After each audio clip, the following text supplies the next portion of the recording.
the flower that sang futures. Ilara shouldn't have entered the forbidden garden. The warnings echoed in her mind as her fingers slid across the rusted gate. Stories of people who entered and never returned, of ancestral magic that twisted reality, of secrets the Corvinus family had guarded for generations. But curiosity had always been her curse. The gate groaned open with a sound like wounded metal, and she slipped through the gap before doubt could anchor her feet. Behind her, the manor loomed dark and silent, its windows like blind eyes watching her transgression. Her mother slept within those walls, her sister too, both blissfully unaware that Ilara had finally succumbed to the pull she'd felt since childhood. The magnetic draw of the garden that whispered promises through the iron fence. The garden revealed itself differently than she had imagined. There were no twisted plants or sinister fog, just a wild space where flowers of impossible colors bloomed in defiance of the season. Winter gripped the world beyond the walls, yet here petals of crystalline blue and molten gold swayed in warm breezes that smelled of summer storms and forgotten dreams. Vines climbed invisible trellises, their leaves shimmering with an inner phosphorescence. Trees she couldn't name bore fruit that seemed to contain tiny galaxies, swirling nebulae trapped in flesh and skin. She wandered deeper, drawn by something she couldn't name. Her boots crushed pathways through grass that grew in spiral patterns, each blade a slightly different shade of green, creating a dizzying mosaic beneath her feet. The air itself felt different here, thicker, sweeter, charged with potential energy that made the hair on her arms stand on end. Around her, the garden seemed to breathe. Flowers opened and closed in rhythms that had nothing to do with day or night. A bush with silver thorns hummed a low, resonant note. A tree with bark like mother of pearl released seeds that floated upward instead of down, disappearing into the pre-dawn darkness above. That's when she heard it. A voice. Delicate as silk, ancient as stone. It rose from the center of the garden where a single flower grew. Unlike anything in the botanical texts she'd studied at the university, unlike anything that should exist in the natural world. Its petals shifted between transparency and opacity, revealing and concealing depths that seemed to extend far beyond the physical boundaries of the bloom. Within its heart, light pulsed like a beating star, throwing prismatic shadows across the surrounding plants. The flower was singing. Not words exactly, but melodies that formed images in Ilara's mind. She saw herself standing at a crossroads she didn't recognize, in a landscape that existed nowhere on any map she'd ever seen. One path led to a towering city of glass and shadow, where buildings scraped against a sky that rippled like water. The other path wound into a forest where trees grew upside down, their roots reaching toward a sky that wasn't quite right, where the stars moved in patterns that defied celestial mechanics. Ilara staggered, pressing her hand against a nearby stone column for support. The visions continued, flooding her mind with possibilities. She saw herself older, crowned in light, standing before assemblies of people whose faces she didn't recognize, but whose reverence she could feel like heat against her skin. She saw herself wielding forces that made the air crack and reality bend, speaking words that rewrote the laws of nature. "You see what could be," the flower sang. And this time the words were clear, rising from the melody like islands from mist. "I am Kairos, the bloom of turning points. Those who hear my song stand at the threshold of transformation." Ilara's breath caught in her throat. Her legs trembled, but she forced herself to stand upright, to face the impossible thing before her. What kind of transformation? The kind that cannot be undone. The petals shimmered, cycling through colors that had no names in human language. New visions flooded her mind, more detailed now, more visceral. She saw herself wielding power that made reality bend to her will, saw cities bowing before her, saw the weight of impossible choices crushing her shoulders. She felt the intoxication of command, the burden of responsibility, the isolation of standing above rather than among humanity. Then the vision shifted. She saw herself living a quiet life in a cottage by the sea, the garden forgotten, the song fading into memory like a half-remembered dream. She saw herself teaching children, growing old with someone whose face remained blurred, finding peace in the simple rhythm of ordinary days. The vision carried its own weight, the nagging sense of potential unfulfilled, the wonder of what might have been. "One who hears me must choose," Kairos continued, its song weaving through her thoughts like golden thread. "Take my seed, and your destiny awakens. You will have power to reshape the world, but the world will reshape you in turn. You will stand at the pinnacle of possibility, but you will stand alone. The heights of power are cold places, Ilara Corvinus, and the air is thin." The flower knew her name, Of course it did. This garden had belonged to her family for 12 generations, though none of them spoke of it, though it appeared on no family tree or estate map. Her great-grandmother had mentioned it once in the delirium before death, speaking of choices and songs and futures that branched like lightning across an infinite sky. "Leave without my seed," Kairos sang, "and your future remains your own. Ordinary, perhaps, but uncompromised. You will live and love and die as humans do, carried by the current of time rather than commanding it. Your choices will be smaller, but they will be yours alone." Alara knelt before the flower, her mind racing. She'd spent her whole life feeling like something was missing, like she was meant for more than the small existence her family had planned.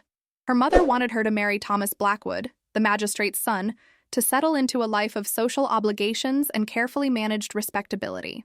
Her sister Clara had already chosen that path and seemed content enough, though sometimes Alara caught her staring out windows with an expression of profound longing. Alara had always been different. She'd devoured books on natural philosophy, on mathematics, on the old theories of magic that the university had dismissed as superstition. She'd climbed to the manor's highest tower and mapped the stars, finding patterns that the astronomers had missed. She'd felt, always, that she was capable of more than what the world would allow. Here was the answer, glowing before her. But the flower's song carried a warning beneath its beauty. She heard the screams hidden in the harmonies, felt the loneliness woven between the notes. As she listened more carefully, she perceived other voices in the melody, echoes of those who had come before, who had taken the seed, who had ascended to power and found it both less and more than they'd imagined. She heard a woman's voice, proud and bitter. "I reshaped nations and moved mountains, but I could not hold my daughter's hand without her flinching from the power that crackled in my touch." A man's voice, weary beyond measure. "I lived 3 centuries and saw wonders beyond counting, but I buried everyone I loved and learned that immortality is just another word for endless grief." Another voice, young and fierce. "I had power enough to crack the world in half, but I could not make anyone love me, could not force genuine warmth from hearts that saw me as something other than human." The warnings spiraled through the song, each one a testament to the price of transformation. But woven among them were other voices too, those who had chosen the seed and found meaning in the power, who had used their abilities to heal, to protect, to reshape reality into something better than before. These voices sang of purpose and accomplishment, of standing between humanity and darkness, of shouldering burdens that would have crushed ordinary people. "How long do I have to decide?" Alara asked, her voice barely above a whisper. "Until the song ends." Already the melody was softening, the light within the flower dimming, and it ends when dawn touches the eastern wall. Alara looked up.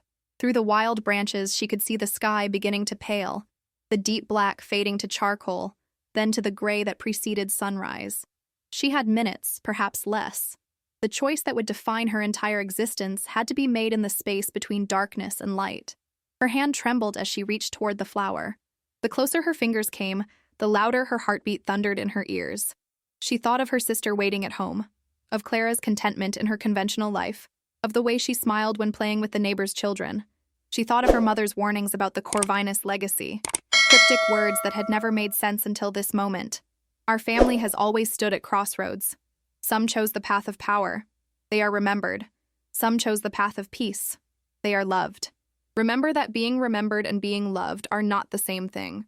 She thought of the life she'd always known, the safety of it, the predictability, the soul-crushing smallness that had chafed against her spirit like ill-fitting clothes. She thought of Thomas Blackwood and his marriage proposal, of the life stretching before her like a well-worn road, every mile mapped and measured, every destination predetermined. She thought of the life she'd always wanted, the grand adventures in books, the heroines who shaped destiny rather than being shaped by it, the intoxicating possibility of mattering on a scale larger than dinner parties and social seasons. The flower's center began to open, revealing a seed that gleamed like captured starlight. It was smaller than she'd expected, no larger than a grain of rice, but it pulsed with concentrated potential. Looking at it hurt her eyes, as if it existed in more dimensions than her vision could properly process. "Know this," Kairos sang, its voice growing fainter. "The seed will grant you power over the fundamental forces. You will command the elements, bend space, slow time. You will live centuries and learn secrets that would shatter ordinary minds. But you will also become something other than what you are. The seed changes not just your capabilities, but your essence. You will look human, But you will no longer be entirely human. Those you love will sense it, will fear it, will slowly drift away even as they profess their loyalty. Alara's fingers hovered over the seed. And if I leave it, if I walk away, you will forget this night, as all who refuse the seed forget. The garden will fade from your memory like morning mist. You will live your human life, marry or not marry as you choose, find happiness or discontent in the ways humans do. And when you die, you will die completely, returning to the earth without echo or remembrance beyond a few generations. The eastern wall began to glow with the first true light of dawn. All she had to do was take the seed. All she had to do was choose. Alara closed her eyes, and in the darkness behind her lids, she saw herself at 10 years old, climbing the tallest tree in the orchard, terrified and exhilarated. She saw herself at 15, secretly reading forbidden texts by candlelight, hungry for knowledge the world said wasn't meant for her. She saw herself last week, telling Thomas Blackwood that she needed time to consider his proposal, seeing the hurt in his eyes and feeling guilty, but also inexplicably relieved. She had always wanted more. But what exactly was more? Power without connection? Achievement without love? Immortality without belonging? The song reached its final note, hanging in the air like a crystal about to shatter. Dawnlight touched the wall, painting it gold, and Alara made her choice. 3 years later, travelers would speak of a woman who walked between worlds, whose very presence caused reality to shimmer and shift. Some said she'd found power in a forbidden place and ascended to heights that made queens look like beggars. Others claimed she'd rejected that power and found something greater in its absence. Perhaps love, perhaps purpose, perhaps simply peace. But no one who entered the Corvinus garden ever found the singing flower again. The gate remained, rusted and silent. The garden continued its wild bloom, indifferent to seasons and scents. And only Alara knew whether Kairos had ever truly existed at all, or if some transformations happened in the choosing itself, regardless of what was chosen. In the city, whispers spoke of a woman who could split storms and command the very stones to speak. In a coastal village, a schoolteacher told her students stories of magic and choice, and they swore sometimes her eyes glowed with an inner light. Which story was true? Perhaps both, perhaps neither. Perhaps the real magic was that a single moment in a forbidden garden could fracture into infinite possibilities, each one as real as the others, each one a different answer to the same impossible question. What would you sacrifice for power?